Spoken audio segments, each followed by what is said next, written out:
Lady Audley's Secret by Mary Elizabeth Braddon. Chapter 24. George's Letters.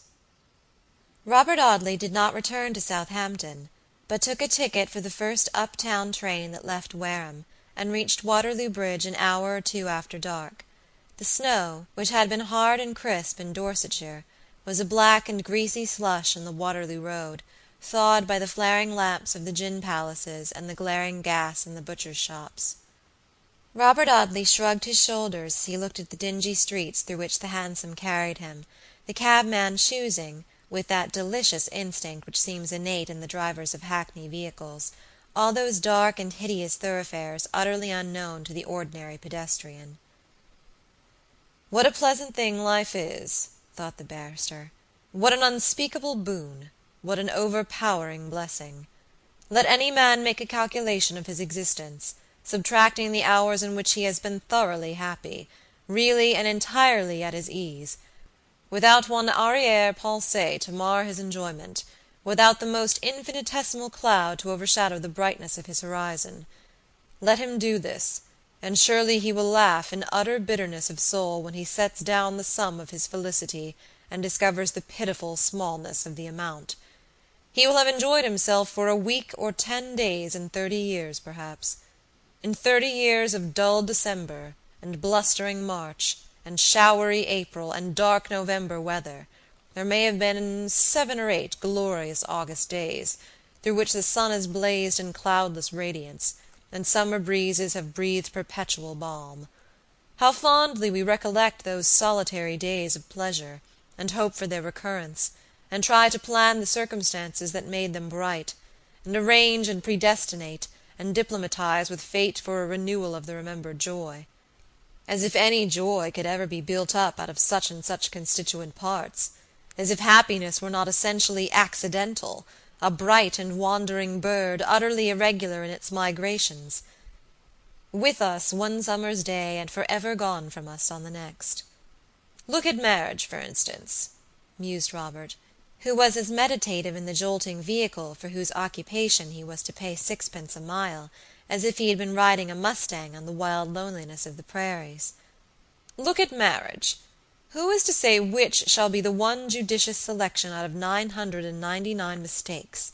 Who shall decide from the first aspect of the slimy creature which is to be the one eel out of the colossal bag of snakes? That girl on the curbstone yonder, waiting to cross the street when my chariot shall have passed, may be the one woman out of every female creature in this vast universe who could make me a happy man. Yet I pass her by, bespatter her with the mud from my wheels, in my helpless ignorance, in my blind submission to the awful hand of fatality. If that girl, Clara Talboys, had been 5 minutes later, I should have left Dorsetshire thinking her cold, hard, and unwomanly, and should have gone to my grave with that mistake part and parcel of my mind. I took her for a stately and heartless automaton. I know her now to be a noble and beautiful woman.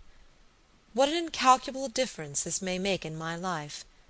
When I left that house, I went out into the winter day with the determination of abandoning all further thought of the secret of George's death.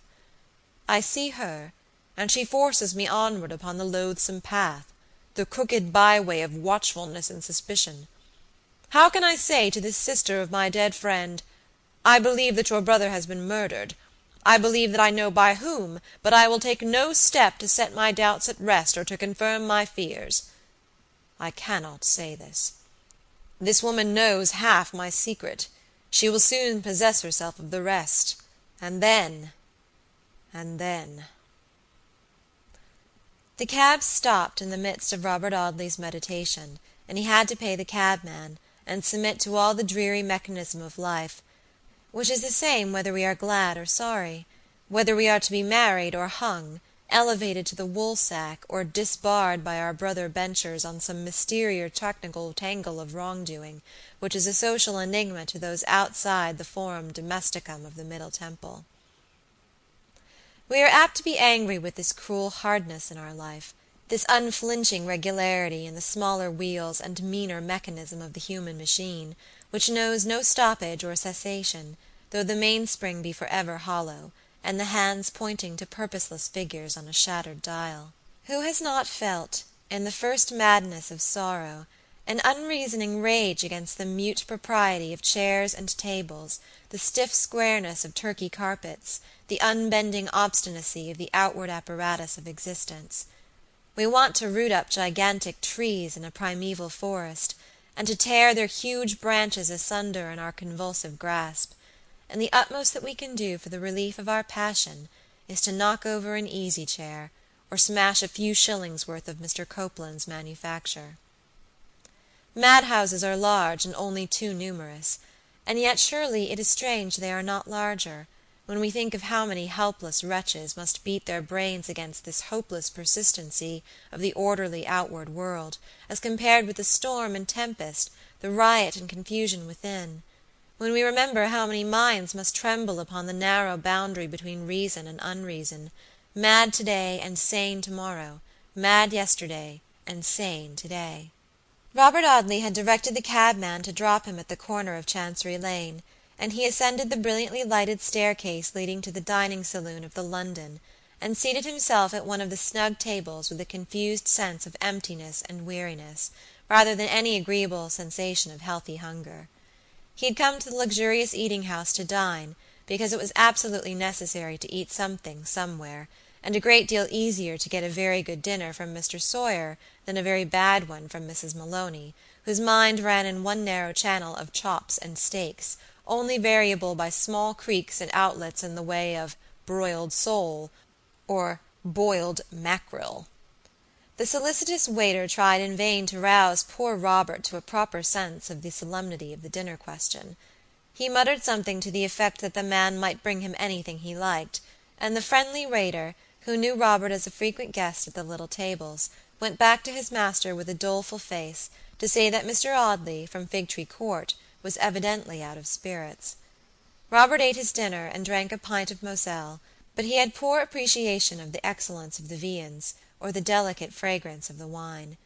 The mental monologue still went on, and the young philosopher of the modern school was arguing the favorite modern question of the nothingness of everything, and the folly of taking too much trouble to walk upon a road that went nowhere, or to compass a work that meant nothing. "I accept the dominion of that pale girl with the statuesque features and the calm brown eyes," he thought.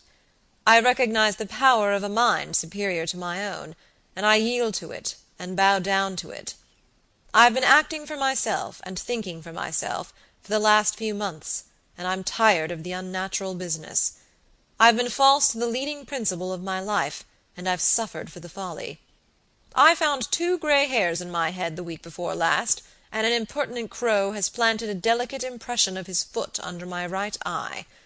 Yes, I'm getting old upon the right side. And why? Why should it be so?" He pushed away his plate and lifted his eyebrows, staring at the crumbs upon the glistening damask as he pondered the question. "What the devil am I doing in this galère?" he asked. "But I am in it, and I can't get out of it, so I better submit myself to the brown-eyed girl, and do what she tells me patiently and faithfully. What a wonderful solution to life's enigma there is in petticoat government! Man might lie in the sunshine and eat lotuses, and fancy it always afternoon if his wife would let him. But she won't, bless her impulsive heart and active mind. She knows better than that. Whoever heard of a woman taking life as it ought to be taken? Instead of supporting it as an unavoidable nuisance, only redeemable by its brevity, she goes through it as if it were a pageant or a procession. She dresses for it, and simpers and grins and gesticulates for it. She pushes her neighbors and struggles for a good place in the dismal march. She elbows and writhes, and tramples and prances to the one end making the most of the misery. She gets up early and sits up late, and is loud and restless and noising and unpitying. She drags her husband on to the woolsack, or pushes him into Parliament. She drives him full butt at the dear, lazy machinery of government, and knocks and buffets him about the wheels and cranks and screws and pulleys, until somebody, for quiet's sake, makes him something that she wanted him to be made. That's why incompetent men sometimes sit in high places, and interpose their poor muddled intellects between the things to be done and the people that can do them, making universal confusion in the helpless innocence of well-placed incapacity. The square men in the round holes are pushed into them by their wives. The Eastern potentate who declared that women were at the bottom of all mischief should have gone a little further and seen why it is so. It is because women are never lazy. They don't know what it is to be quiet. They are Semiramis and Cleopatras and Joans of Arc, Queen Elizabeths and Catherines the Second, and they riot and battle and murder and clamor and desperation. If they can't agitate the universe and play at ball with hemispheres, they'll make mountains of warfare and vexation out of domestic molehills, and social storms and household teacups. Forbid them to hold forth upon the freedom of nations and the wrongs of mankind, and they'll quarrel with Mrs. Jones about the shape of a mantle or the character of a small maidservant. To call them the weaker sex is to utter a hideous mockery. They are the stronger sex, the noisier, the more persevering, the most self-assertive sex. They want freedom of opinion, variety of occupation, do they? Let them have it. Let them be lawyers, doctors, preachers, teachers, soldiers, legislators, anything they like, but let them be quiet, if they can." Mr. Audley pushed his hands through the thick luxuriance of his straight brown hair, and uplifted the dark mass in his despair. "I hate women," he thought savagely. "They're bold, brazen, abominable creatures, invented for the annoyance and destruction of their superiors. Look at this business of poor George's. It's all woman's work from one end to the other. He marries a woman, and his father casts him off penniless and professionless. He hears of the woman's death, and he breaks his heart, his good, honest, manly heart, worth 1,000,000 of the treacherous lumps of self-interest and mercenary calculation which beat in women's breasts. He goes to a woman's house, and he is never seen alive again. And now I find myself driven into a corner by another woman, of whose existence I had never thought until this day. And then," mused Mr. Audley, rather irrelevantly, "there's Alicia, too. She's another nuisance.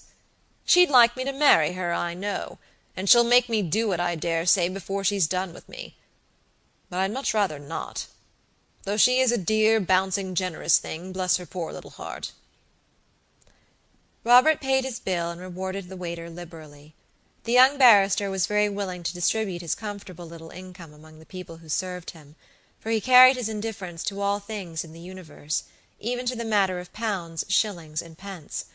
Perhaps he was rather exceptional in this, as he may frequently find that the philosopher who calls life an empty delusion is pretty sharp in the investment of his moneys, and recognizes the tangible nature of India bonds, Spanish certificates, and Egyptian scrip, as contrasted with the painful uncertainty of an ego or non-ego in metaphysics.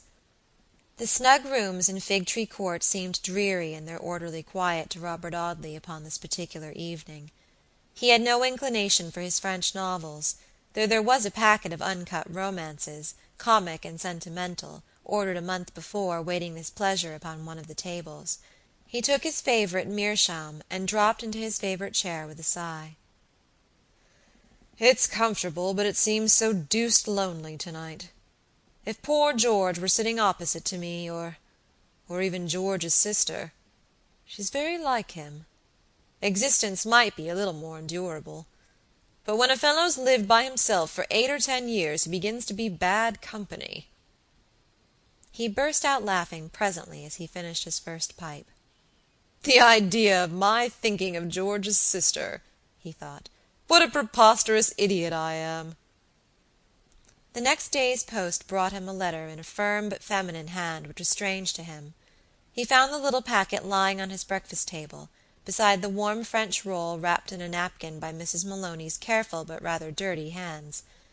He contemplated the envelope for some minutes before opening it, not in any wonder as to his correspondent, for the letter bore the postmark of Grange Heath, and he knew that there was only one person who was likely to write to him from that obscure village, but in that lazy dreaminess which was a part of his character. "From Clara Talboys," he murmured slowly, as he looked critically at the clearly shaped letters of his name and address.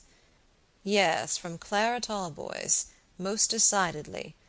I recognized a feminine resemblance to poor George's hand. Neater than his, and more decided than his, but very like, very like." He turned the letter over and examined the seal which bore his friend's familiar crest. "I wonder what she says to me," he thought. "It's a long letter, I dare say. She's the kind of woman who would write a long letter.